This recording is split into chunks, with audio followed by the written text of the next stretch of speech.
right, guys. It's been a while, isn't it? Been a while. I know you guys get tired of me saying that probably because it's sometimes a while between our videos, although we were doing really well. We had a bunch of videos in a row. Everything was going smooth. And then I rolled a race car. It is what it is. But there she sits. Still hasn't been cleaned. Where are we at? What are we doing? What's happening? What's the lowdown? What's the skinny? What's the deal? Our season is effectively over. It's not because the car is in such critical shape that I couldn't make it to the racetrack. I could make it to the racetrack. That wouldn't be hard to do. To be honest with you, there was one race where I was like about to make it, and then I realized that I had a shock out and I didn't have a spare shock. The same thing with a spindle. I had a busted up spindle that needed to be fixed, so that got fixed, and just odd and end crap, you know what I mean? I think there's one more race this season at Clarksville, and we're not gonna make it just because I gotta work, so there's no sense in even trying to make it. So let's just go ahead and get the off season started and get to figuring out what we're gonna do here. And that's what we're doing today. If you want to keep score from the crash, here's everything that I can think of off the top of my head that was busted. A support tube from the rear end to the lift arm. I'm not exactly sure what that's called, but it's like a little support arm that clamps onto the rear end and clamps onto the, actually it's still in the car, it's still bent. So if you just look in here, let's get you in here. That right there, that's bent. I still gotta take it off. Busted right rear shock. Slightly bent shaft on it as well. We got a brand new shock now for that. That was not salvageable. It wasn't like banged up, but it was just like, let's go ahead and get another one because the cost of fixing it is just gonna be not worth it.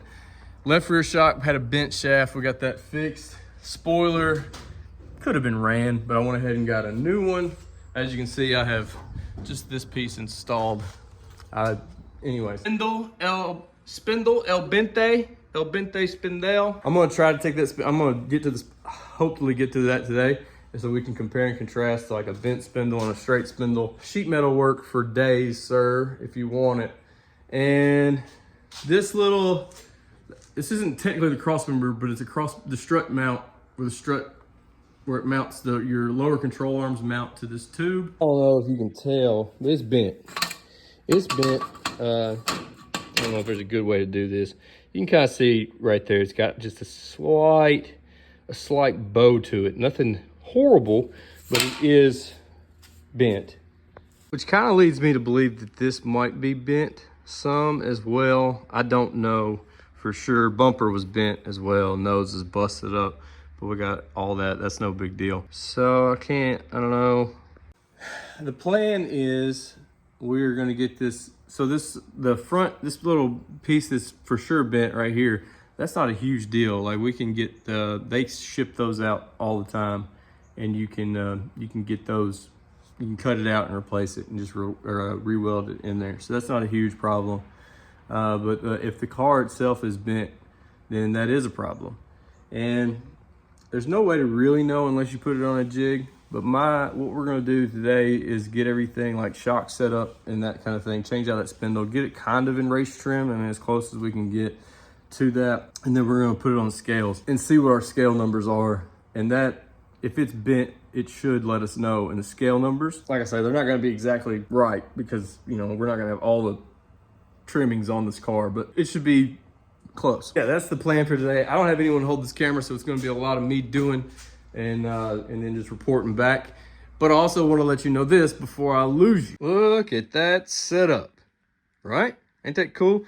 Zero gravity racing chair, or also works as a lawn chair there.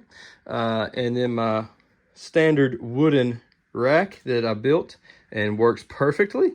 And we are team, oh wait, hold on. I was setting up stream stuff. Wait a minute, hold on. We're team iRacing now. Out and got the computer and got set up for iRacing so that we can have wintertime content along with putting this car back together during the winter and the off season. So we have that now. I'm not great at iRacing at all yet. I'm getting there. I just got out of rookie class, which was a freaking grind. So if any of you are on iRacing and want to hang out, let me know. And also we can The streams are gonna start. I'm gonna be streaming. I'm working on stream schedules and getting all that stuff set up. I'm hoping to be more consistent with it with iRacing than I was on the PlayStation game. Nothing wrong with PlayStation game. It's just kind of a gateway drug, I feel like, into iRacing. Stream schedule will be posted on our Facebook page every week to let you know when we're gonna be streaming, because my schedule is kind of wonky with work. So it's gonna flip and vary and it's gonna be different. But if you follow our Facebook page, that's where we're gonna put like our streaming schedule for the week once we get that going. But first, I have got some things I've got to get done around this place. That car out there needs to get ready to be sold as a roller. This one needs to get fixed, whatever that looks like and whatever that entails, not sure yet. And I gotta clean up this garage and get it in winter form. There's a lot going on around this place that we've got to get taken care of. But anyways, I do want to thank you guys for watching our videos and watching the channel throughout the season. It was not a spectacular season by no means, but I think we learned a lot, and there at the end we were, aside from a flip, and looking better. So I'm gonna get started. Let me get started now. There's a whole lot of folks that already know this, but these are the 4-link rods right here. And whenever you put these heims back in, anti-seize is your friend. I've had some that weren't anti-seized in the past, and they're in there forever. That's in there forever, you know what I mean? And these are something that does get adjusted quite a bit as far as length. So be sure to put your anti-seize on these.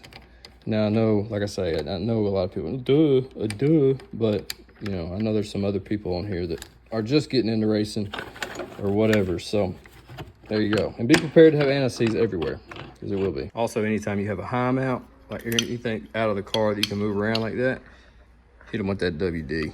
Go ahead and do it. Why not? All right, so without a spindle checker, it's hard to tell sometimes if spindles are bent. Now, this particular one, it wasn't too hard because the ball joints didn't line up at all. This ball joint was pointing in, this one pointing down. I don't know how we missed it the first time. We was getting ready to go race, and we was like, something's off, but we don't know what it is. And then we just kind of let it go. And then I went back and looked at it the next day, and you could tell, I mean, this was, and then this was, you know what I mean?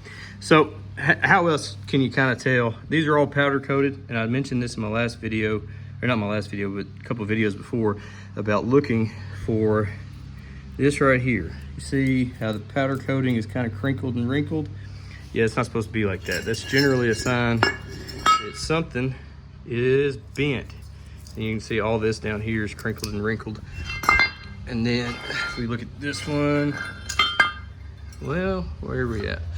It's hard to line it up the way that, oh, okay, there we go. And you can see no crinkle wrinkle, and that's definitely straighter than that one. That one's got more of a, and that one's a little straighter. Now they have like a natural incline there, but that one's el bente. This one, not el bente. So there you go. There's your little spindle knowledge for those that didn't know. For those of you keeping score at home, add a bent ball joint to that list as well. That's on the list. All right, it's a short video, but I wanted to at least get this out to kind of break the streak of no videos. Without that ball joint, we kind of at a standstill, and I don't have one laying around. I have to go get one. I had one, I thought, but it wasn't the right size. So we still got the right front to put back together. The rear end is done, finished it up, and what else? Well, that was pretty much it. All we got to do is finish up the right front stuff, put that new support for the rear end and or the lift bar, and put a shock back on the left front, and it'll be good enough to go at least on the scales to see if our numbers are correct. I looked at this bar here, so this is still bent. It's just is what it is. And I called Masters Built for some measurements on the front, and we are a 1/2 inch in, but he believes, and I believe too, that it's being held in by this, and once we cut that out, the front should go ahead and push on out as well. So I don't know, hopefully we're to the good there. The plan was to update, or I thought about if it was bent in the front, like I didn't know how extreme this was, this piece right here. My plan was to just update the whole front end. The price is not terrible, but if we can save that money and kind of put it towards something else, and I would prefer to do that. So hopefully we just get this piece welded in and then we'll be good there. Really looking forward to getting this car back on 4 wheels so I can get it out of here and clean this garage and clean this area up and get it ready for the winter. That's like my main goal, you know what I mean? Merch store is still around, so if you want some Fast Farm merch, be sure to go check out the link in the, I'll put it, I think it usually goes up here, so we'll put it up there. Go visit our store, buy some merch. It'll have not this design, but the design we started the year with. We're also working on our 2024 design currently, and we're gonna have some t-shirts out for it, hopefully, I don't know, around the December area, January, that kind of deal. Just depends on how much we have to do here and what all that is gonna entail. Other than that, look for our live stream on, I think I'm gonna do YouTube. I don't think I'm gonna do Twitch. I think I'm gonna stick with YouTube for a little bit, may switch over to Twitch, and may do some streaming on Facebook. I'm not sure how all that works yet. Very new to that whole world, so we're getting into it and we're gonna figure it out. But I think we're probably gonna, once we find a platform that we wanna stream on, that's probably where we're gonna stay.